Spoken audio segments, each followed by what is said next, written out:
A special guest here from Silver and Black today as we dive into Raider Nation. Our main man, Scott Gulbranson, a.k.a. Downtown Scott. That's what the streets call him. What the downtown? That's what I'm gonna call him now. Downtown Scott. What's the story? Downtown Scott. It's funny. Thanks, first of all, KC and James. Thanks for having me on. Appreciate it. Good to be back on the air in California, where we got lots of Raider Nation still up there. But so my co-host on our show, which is an Odyssey original podcast, it's also heard on The Bet down in Las Vegas on the radio. And his name is Mo Moton. He is a senior NFL writer over at Bleacher Report. And he started doing these live studio hits from Bleacher Report. Mo's a great writer, but very low-key guy. And so I started calling him Midtown Mo because he'd have to go. He lives up in Brooklyn, and he'd have to go into Midtown. So I used to joke on the air about how he's getting in the limo. And it just came to me, Midtown Mo. Yeah. And then, of course, we had the great talent at Odyssey do a theme for him. And so that took on. So now our listeners are looking for something to call me, at least that's not an expletive. And so that's where some of these guys that we know, because we have a lot of listeners up in your area too. Yeah. And the Downtown Scott thing is, I guess, where it's coming from. So I'll take it. I mean, it could be worse, right? Right, exactly. But I have to tell you this though, KC. So, and it's funny because being as though they call you KC, the Kings. So Sacramento Kings. So let's go back to when I was a much younger man, or child at the time, late 70s, because that's how old I am. And I grew up first part of my life in Kansas City. And guess who used to play at Kemper Arena in Kansas City? The Kings, right? Yeah. So I have this. I pulled this out special for those who are watching. I got to pull it this way. Oh, yeah. Kansas City Kings. This is an original. I've had this for 46 years or 43 years, whatever it is. Wow. So anyway, yeah, going back to the days of Reggie King and Josie Mayweather, and Reggie Johnson and Steve Johnson, some of those guys. So anyway, I have a soft spot in my heart for the Kings and always will because of that. Yeah. There's a lot of I don't know where I saw this. Maybe I was doing a Twitter search or something like that. I don't know where I saw it, but there's a lot of people in Kansas City still wear Kansas City Kings hats, shirts, all this other stuff. I don't know if it means they're Kings fans, like Sacramento Kings fans, but they still show love for at least that time, the Kansas City Kings and their logo and all their gear, almost like they do with the Seattle Supersonics in Seattle, and do the same thing in Kansas City, I guess. Yeah, for us old heads who remember the old NBA, right, from the 70s and 80s, I think that's why, right? Because we're of the age now where it's like we can enjoy that. They brought out all that merchandise, all that great throwback stuff, like you're talking about with the Sonics and the Kings and some of the other teams. So yeah, but people in Kansas City love basketball though too, because of obviously college basketball is big there. They had the NBA and lost it, so we'll see if it ever gets back. Real quick, I gotta ask him before we dive into the Raiders. Scott Spinney said he spent a lot of time in Las Vegas. Obviously, one of the bigger stories here in Northern California is what's going on with the Oakland A's and going to Las Vegas. From the outside looking in, like here in Sacramento, even in the Bay Area, it's like it feels like Las Vegas isn't even really tripping off Major League Baseball. Like if they get it, cool, like we'll enjoy it. But we want the NBA, which is going to be coming soon. We got the NFL. We get all the fights, UFC and boxing. Like, there's no shortage of things to do. Not really tripping off I don't know why they're going out of their way. I'm talking as if I'm a Las Vegas person. But, and then they got the Golden Knights too.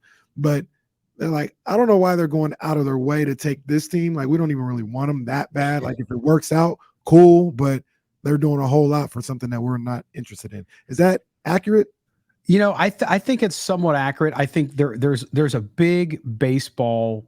There's lots of baseball fans in Las Vegas. Always has been. I would say most of them are Dodgers fans, frankly. Okay, but with the influx of Californians that came in, especially after COVID, a lot of folks from the Bay Area moved down as well. And so the A's in Las Vegas, there's not a lot of excitement around them. There's excitement around Major League Baseball coming there, but a lot of the people I talked to were sort of like, well, geez, can we just get an expansion team? Now, there was some of the same talk with hockey, right? When hockey came, although hockey was homegrown, they had a campaign to sell season tickets to convince the NHL to give them a franchise.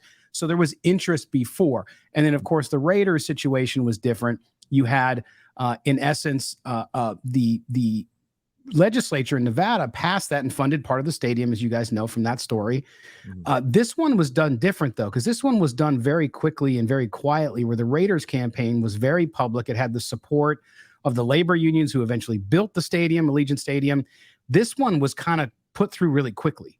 And so I think there's some skepticism around why they did that. And then even the renderings for the stadium in Las Vegas on the Strip there are fantasy. They're not even real. They're not even something that they could build there.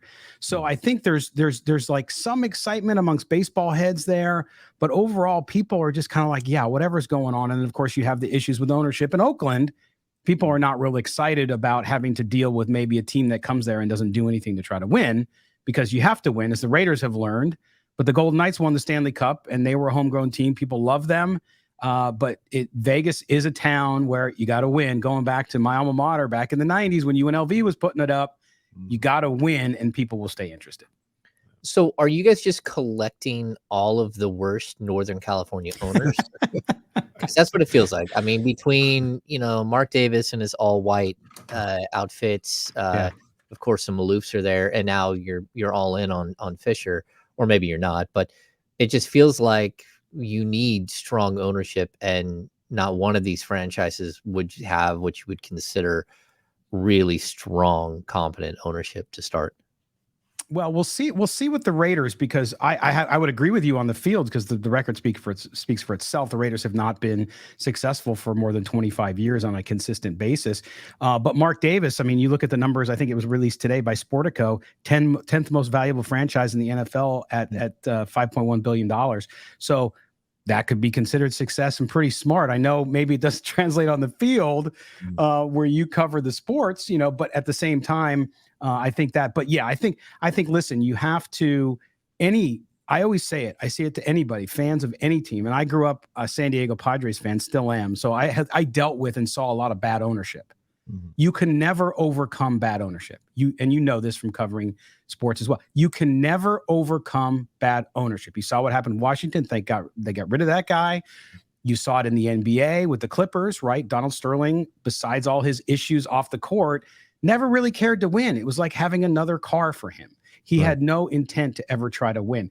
So that's the issue with ownership. And I think that a lot of people in Las Vegas are looking at the A's and saying, yeah, what's there to be excited about? The Raiders had the mystique, even though it's a long time ago, and the brand much stronger than the A's, and it's the NFL, right? So everybody knew the NFL would work in Vegas, even if the team's not very good. You're going to sell out the stadium every time and make tons of money. Yeah. We got Scott Gulbranson from Silver and Black today on D-Lo and KC. Also, the Raiders, for people who didn't hear, we talked about it last week, but the Raiders home here in Sacramento will be on ESPN 1320 this coming year. We're playing all the Raider games here on ESPN 1320 all season long. So, Raider Nation, tap in with ESPN 1320.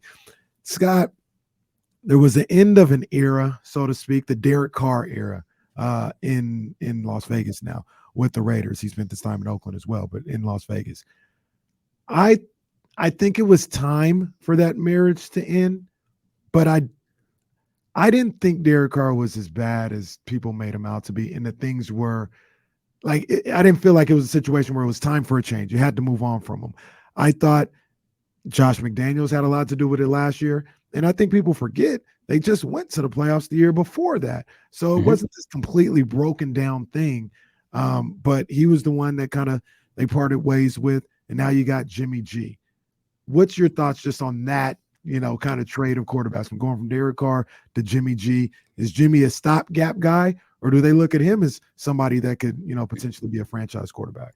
A great question, KC. And I'll start with Derek Carr because, as you guys probably know, either hearing from Raider fans or just seeing the conversation, the most polarizing athlete I've covered as far as inside the fan base, inside Raider Nation, it seemed like a third hated him like he was Satan. I mean, that's how bad they felt he was, which is pretty ridiculous. Number two were the people who absolutely loved him and thought he could do no wrong and everything was everyone else's fault. And then you had the other third, the people who I tend to agree with, which were much more objective, which were, yes, Is Derek Carr a good quarterback? Absolutely, he's a good quarterback. I mean, look at the guy's arm. Look what he's able to do. He's also a great guy off the field because that counts for something, right? In today's world where you see him do all this charity work, he always had time for fans, and that's great. But I agree with you. I said about midway through the season to Mo, my co-host, I said, I just feel like they're just going towards an amicable, which I thought it would be, and it ended up not being divorce, because I just felt like he had been through all the churning and all the ridiculousness that James brought up with this franchise over the course of his career.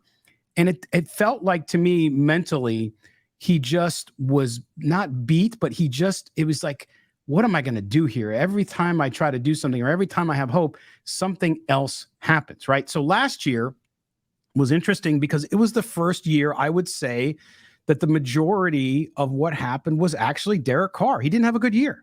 Plain and simple. He had great years where he didn't have any surrounding cast. He set records for the Raiders, was a good quarterback, but he didn't have defenses. So they aren't excuses, they're fact. Right. Last year, he had the combination of him having his worst year since his rookie season, plus you had Josh McDaniels, who did not do very well, especially early in the season, managing the game, play calling, you name it. It was, I called it coaching malpractice. You guys in the segment to start your show, you were talking about having to face people you criticize as members of the media. And that's true, but you have to call it like you see it. And last year, that was it. You can't blame it all on Derek Carr, but he certainly didn't help himself. They signed him to the extension. They have an out built into it. And I always thought that out was exactly what it was for last year, which was Josh McDaniels, Dave Ziegler come in from New England, and they're not totally convinced, but yet they give him the thing. And then they messed up at the end because it went south and he had no value. You couldn't trade him because of the no trade clause. Right. So I look at the Derek Carr years, and it's unfortunate that they couldn't click and get things going with him. But I do agree that it was time to move on. Now, is Jimmy Garoppolo a franchise quarterback? Absolutely not.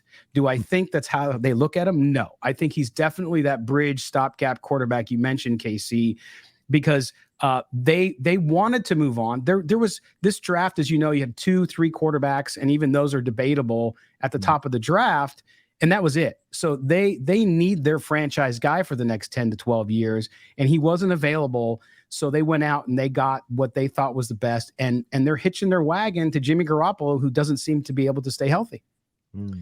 Yeah, he doesn't seem to stay healthy, and it feels like every other day, he throws 3 interceptions. Jimmy. That's my guy, Jimmy. I like Jimmy, but he likes the high ball. He likes the high ball. Yeah, but that's not the only problem. I mean, how are they going to build a team around whoever's the quarterback? Because they still have the Josh Jacobs situation like hanging out there. Like, what are they doing there? How are they? Why is Devontae Adams even there? Why hasn't he just said, "Get me out of here now. I'm done"? I'm confused. They bring him in to play with his best friend, then they dump his best friend. It just feels like, the numbers that all these guys put up last season with, 2 of the great wide receiver and running back combo that you could find, like it didn't matter. And so what would be different, and what are they going to do to fix whatever the Josh Jacobs situation is?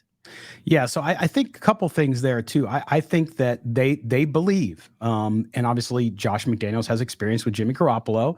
They believe he can do it, and I think he will do well there if he stays healthy. I always say if he stays healthy, because that's the biggest knock against him. I know what you're talking about with he can get into those ruts where someone called the Jimmy Gimmies, where he would throw the ball interceptions and get kind of rash of them.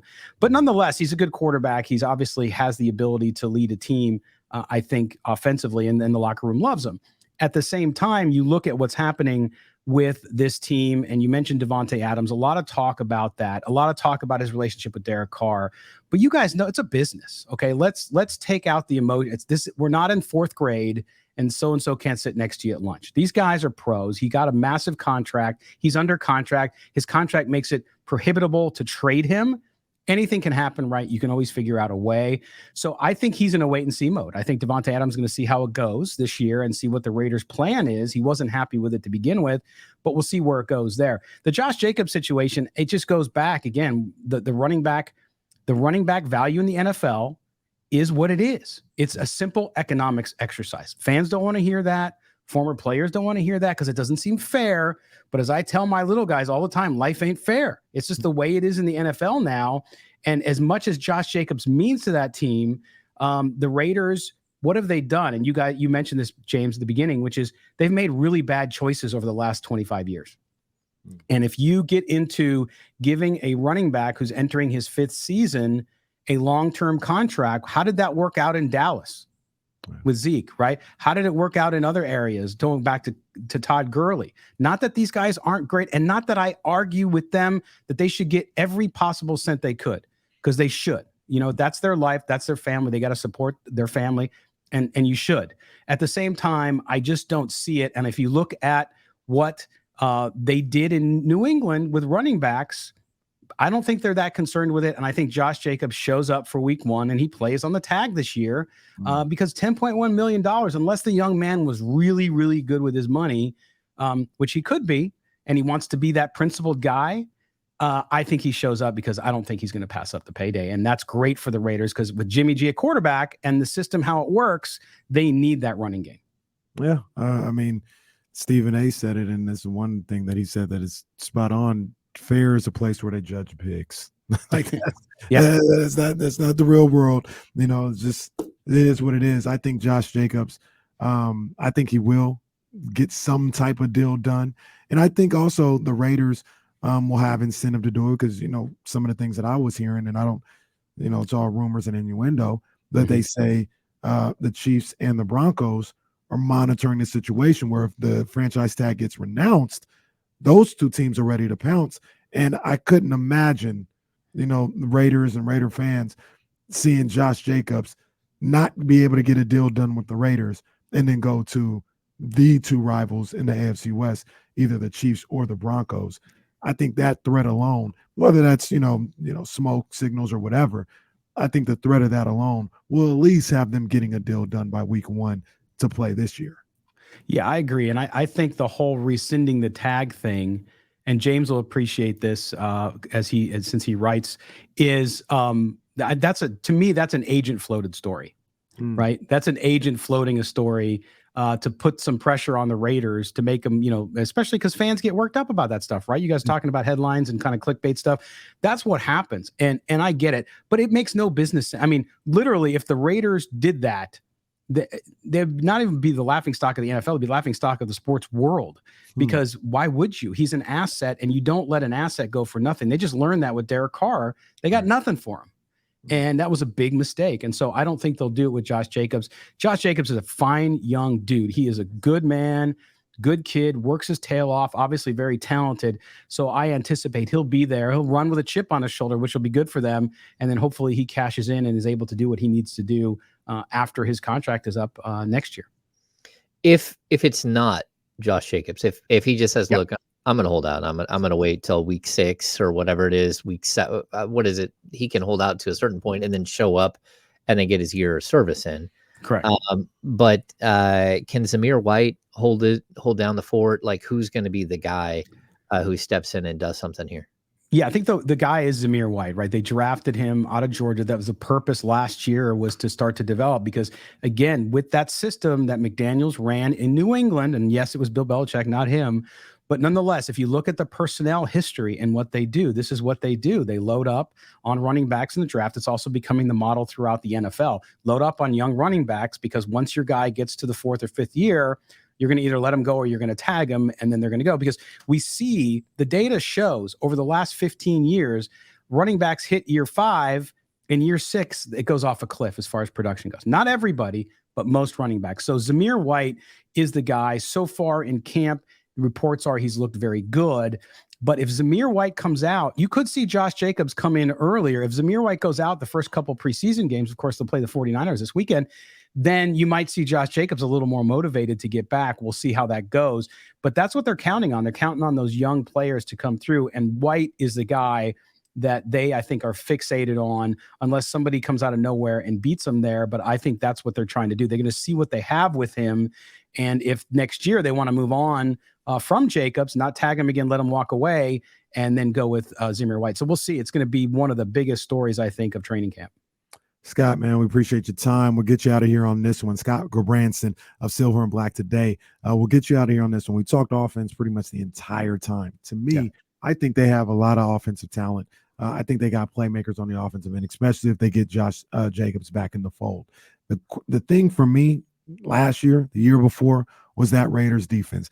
Obviously, Max Crosby is who he is. He's one of them ones in the NFL, just an all-around playmaker and one of the great defensive players in the league. You expected more from Chandler Jones. There's a hole, in my opinion, in the linebacker spot, and then in the secondary as well. Now, they went out and got Marcus Peters, and we'll see how much he has left in the tank and what he's able to do. He's a big-time playmaker himself.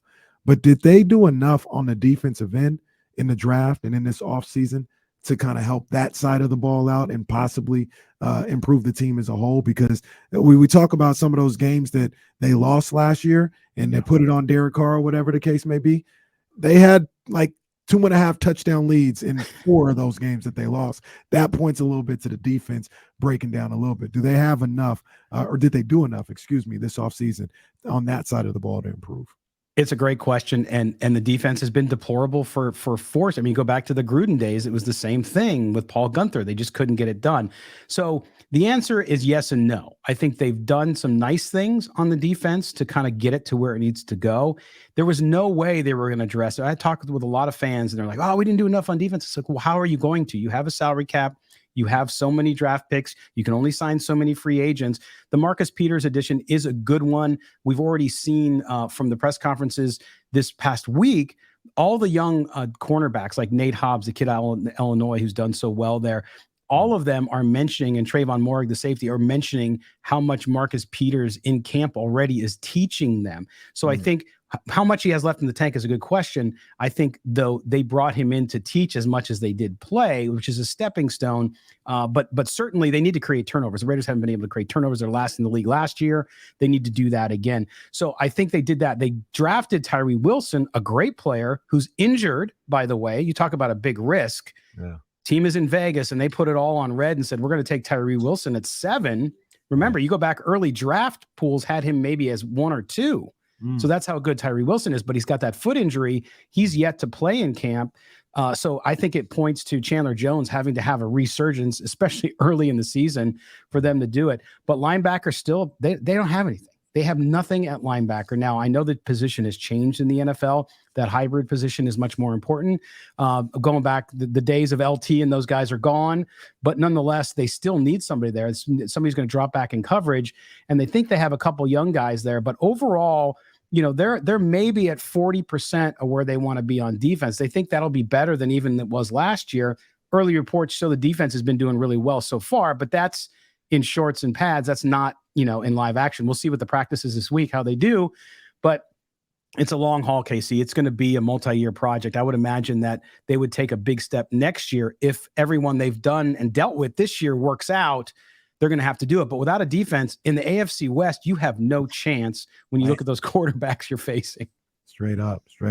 Downtown Scott Gulbranson, man, of Silver and Black Today, man. We appreciate you coming on. And this isn't going to be the last time, man. We're going to talk to you often this year, as ESPN 1320 is the home of Raider Nation here and Raider games all year long, man. So we look forward to talking to you all year long, Scott. We appreciate your time, man. Hey, James and Casey, I appreciate you both, and we'll talk to you later on in the week. Thanks again.